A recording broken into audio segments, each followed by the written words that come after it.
মারা বায়না উনি আবার আল্লাহর কালাম তেলাওয়াত আরম্ভ করতে লাগলেন।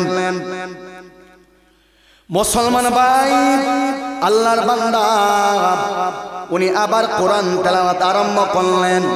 কোরআন তেলাওয়াত যখন করলেন, ওনার যখন মজা লাগিয়া যায় আল্লাহর কালাম, উনি যখন তেলাওয়াত করতে করতে যখন ওনার মজা বানিয়ে যায়, আমরা গান শুনতে শুনতে মজা লাগেনি?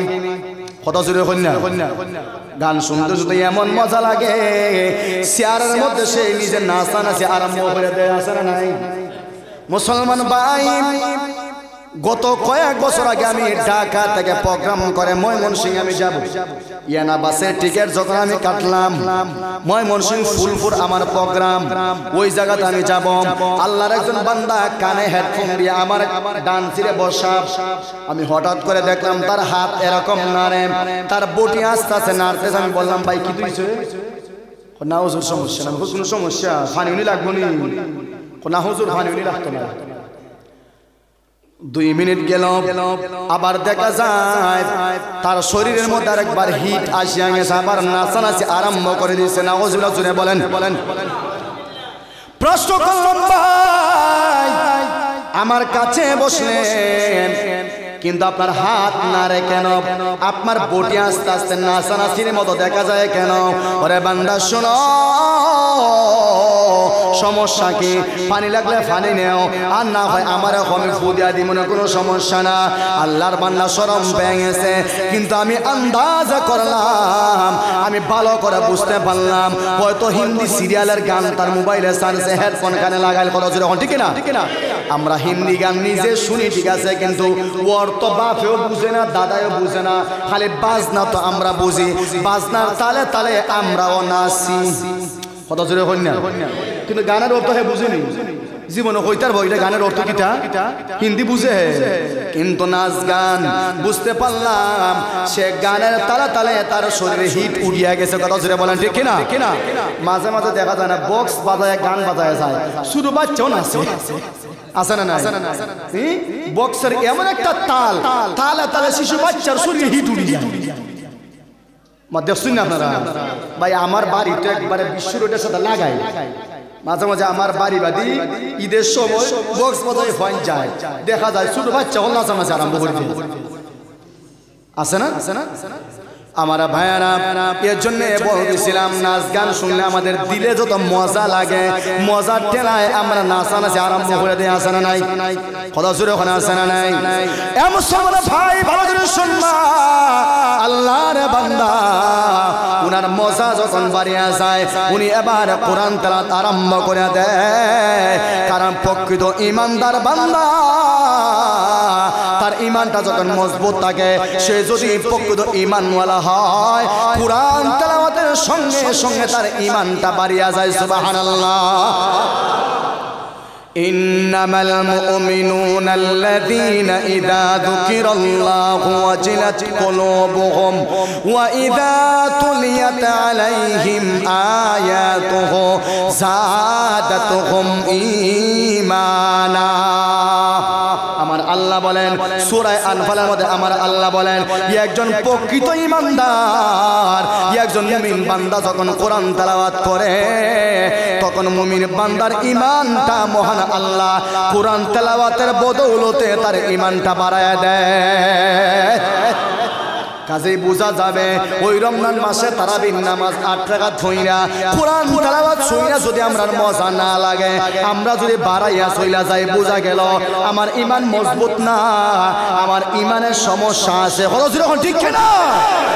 নাইলে 8 টাকা ছেড়ে 12 যেতে এখানে 12 না 8 টাকা দিলা মা 12 যায় কি, বোঝা গেল কোরআন তেলাওয়াত তার মজা লাগে না, বাইরে গিয়ে গান দি পাইতো। কত যখন ঠিক কিনা? গত রাত্রে মাহফিল করলাম, ওই যে উসমানী নগর বারের তাজপুরের ভিতরে হামাইয়া আমি আলোচনা করলাম। এবার আলোচনাতে গেলাম, মেয়ে দেখি আর হুজুর ওয়াজ করে হেরাবাদ তুমি চাইদি মোবাইল দিব। বুঝা গেল কোরআনের আওয়াজ দিলের ভিতরে কোনো জায়গা লইতো চায় না, দ্বিতীয় চাই না। কথা জোরে বলেন ঠিক কিনা? এ বান্দা ভালো করে শোনো, ওয়াজ তো সারা বছর শোনো, কিন্তু কোরআনের আওয়াজ, কোরআন তেলাওয়াত তোমার কানে গেলে দিলে মজা লাগে না। খেনের উত্তরটা হলো এটা, কারণ তুমি নাচ গান শুনিয়া দিলের মধ্যে যে আসরটা ওইটা নষ্ট করে দিয়া দিলা। হাউজি বাম্পারে গিয়া, নাচ গানে গিয়া, টিকটক দেখিয়া, বর্দ উলঙ্গ মেয়েদের নাচ গান দেখিয়া, জুয়া খেলিয়া তোমার ভিতরে যে একটা আসর ছিল, আসর ওই যে দিলটা তুমি নাপাক করে দিয়া দিলা। কথা ছেড়ে বলেন ঠিক কিনা? কারণ দিল যদি না পাক হয় ওইটার মধ্যে শুরুতে দুধ দিলেই এটা জারবনি। কারণ এই দিলের ভিতরে দিলটা আল্লাহ দিয়েছিলেন একবারে সাদা সাদা। এখন আমি গুনাহ করছি, এখন একটা টিক্কার মতো, একটা তিলের মতো, একটা তিসির মতো একটা দাগ পড়ছে।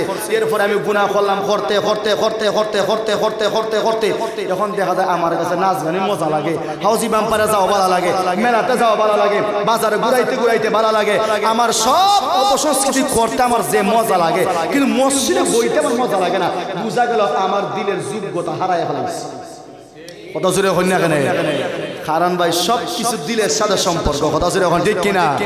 কোরআন তেলাওয়াত শুনলে যদি আপনার দিলে মজা লাগে আর আরাম লাগে, বুঝবেন আপনার দিলটা এখনো পবিত্র রাইখা দিয়েছেন কে?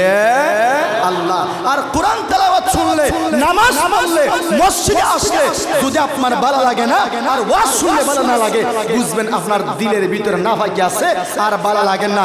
দিলটারে পরিষ্কার করা দরকার আছে না নাই? এটার অপারেশন করা লাগবে, ভিতরে না ফাঁক ঢুকাইল এটার ফালাইয়া এরপরে পবিত্র যখন করবেন তখন দেখবেন কোরআন তেলাওয়াত দিলে শুধু মজাই লাগবে। আর নিচি দিয়ে মাথা দিয়ে খালি খানবেন আর কানবেন, চোখের ফেনে ফালাইবেন, হায় রে আল্লাহ কি করলাম সুবহানাল্লাহ হইতা না? কাজে বুঝা গেল আমাদের দিল না ফাঁক। কি না পাক ভাই? কথা হচ্ছে কি না পাক? আমার ভাইয়েরা, সাহাবী কোরআন তেলাওয়াত আবার মনোযোগ বানায় দিলেন। এবার গুলা আবার লাফায় ওনার ভিতরে ভয় তৈরি হয়ে গেল। না জানি গুড়ের একটা পা আমার সন্তানের উপরে যদি পড়িয়া যায়, আমার সন্তান সেফটা ওই জীবক জোরে বলেন ঠিক কিনা?